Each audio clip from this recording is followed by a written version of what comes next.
इन संतों के वही फंस गए जो पहले कबीर भगवान के साथ रहा करते थे, उनके द्वारा चार्ज थे। आज उनके पिछले पुण्य खूब हैं, अच्छी उनकी पोस्ट भी है, उनके घर धन भी है, संतान भी है, लेकिन भगवान की पैदल चाह भी है। उस इच्छा अनुसार वो फंस गए उन नकलियाँ के। और 20-20 साल हो गया, अब उनको पता चलता, रो रहे हैं, हमने 30 साल बर्बाद कर दिए, हमने 20 वर्ष खो दिए, क्योंकि ज्ञान आधार से निर्णय होता है। अब उनका जो पूर्व जन्म की पुण्य थे वो नष्ट हुए, अब आपदाओं का दौर शुरू हो गया, वहाँ कोई समाधान हो नहीं रहा, फिर भटकने लगे इधर उधर, कोई मंदिर में, कोई कहीं पर, कोई किसी स्थान पर, कोई पत्थरों में, कोई कहीं पहाड़ों पर, कि भी फिर अन्य नकली संतों के पास गए, सब एक जैसे पाए। अंत में ये प्राणी नास्तिक हो जाता है और काल यही चाहता है कि भगवान से दूर हट जा, बस फिर ये निश्चिंत हो जाता है। जैसे महात्मा बुद्ध को भेजा, उस पुण्यात्मा को स्वयं नहीं पता था कि तू क्या करने जा रहा है। उसके पूर्व जन्म की कमाई के अनुसार उसके अंदर बहुत सी वचन शक्ति थी, लोगों पर प्रभाव पड़ता था, लाखों की संख्या में उनके अनुयायी बन गए। उनके द्वारा बताई गई वे ऑफ वर्शिप से, पूजा की विधि से किसी को परमात्मा का आध्यात्मिक लाभ प्राप्त नहीं हुआ।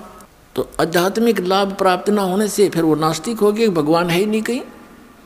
जैसे पूरा चीन नास्तिक हो गया, पूरा रूस नास्तिक हो गया, तो ऐसे इन काल के भेजे हुए दूतों के कारण ये सारी बात बिगड़ गई। और काल यही चाहता है कि सब नास्तिक हो जा, भगवान की इच्छा ही छोड़ दे। अभी यही दशा राधा स्वामी और धन धन सदगुरु सच्चा सौदा सिरसार जगमालवाड़ी, दिल्ली के ठाकुर जी, ये जय गुरुदेव के दनौद वाला जो ताराचंद, ये सब एक कुएं के पानी हैं। ऐसे ही आसाराम और ये सुधांशु जी, ये सब नकली नाम देते हैं, काल के दूत हैं ये। और ये सतपाल जी महाराज हंसा देश वाले, यो बाल योगेश्वर को अमेरिका तीन मूर्ख बना रहा, ये सब काल के दूत हैं, इनको कख नहीं पता। ये ढोल के डंके बदास कहता है, और ये बोलते नहीं, उतर दें जनता को, बर्बाद किए बैठी है।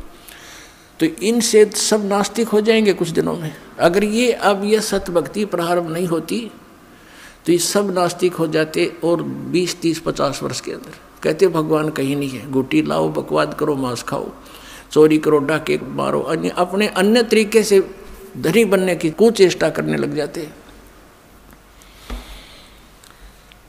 और ये काल भगवान यही चाहता है कि ये किसी प्रकार उस मालिक से दूर हो जा।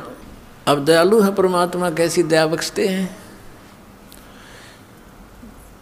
पीछे लग गया जाऊं था मैं लोक वेद के साथ, रस्ते में सतगुरु मिले, दीपक दे दिया हाथ। चारों युग में संत पुकारे, कूक कहा हम हेल रे, हीरे माणिक मोती बरसे, ये जग चुगता ढेल रे। एक पुन्नी एक पापी आया, एक है सोम दलेल रे, गरीब दास हरि नाम बिना, ये सब ही जम की जेल रे। अपने आत्मा परमात्मा का विधान है कि जैसे कर्म करेगा वैसा ही फल पाएगा। और ये विधान है उस प्राणी के लिए जो सत्य भक्ति नहीं करता। कबीर परमेश्वर की यानी परम अक्षर ब्रह्म की भक्ति नहीं करता, परम पूज्य कबीर भगवान की पूजा नहीं करता, परम संत से लेकर इन नकली कबीर पंथियों से लेकर नाम भक्ति करना भी व्यर्थ है, क्योंकि इनके पास वो सतनाम और आदि नाम नहीं है, इनके पास कंप्लीट कोर्स नहीं है, सत भक्ति मार्ग नहीं है। इसलिए परमेश्वर ने कहा था, धर्मदास तो ये लाख दुहाई, ये मूल ज्ञान अभी कहीं बाहर न जाई।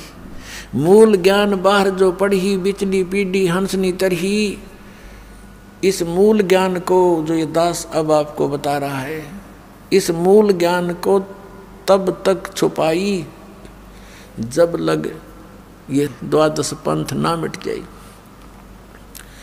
अपने आत्माओं जितने भी ये पंथ काल के द्वारा चलाए गए हैं, इस दास के अतिरिक्त ये सभी काल प्रेरित हैं। अपने ही सदग्रंथों को ना समझकर काल के द्वारा भेजे गए इन दूतों के कारण ये भ्रमित हैं।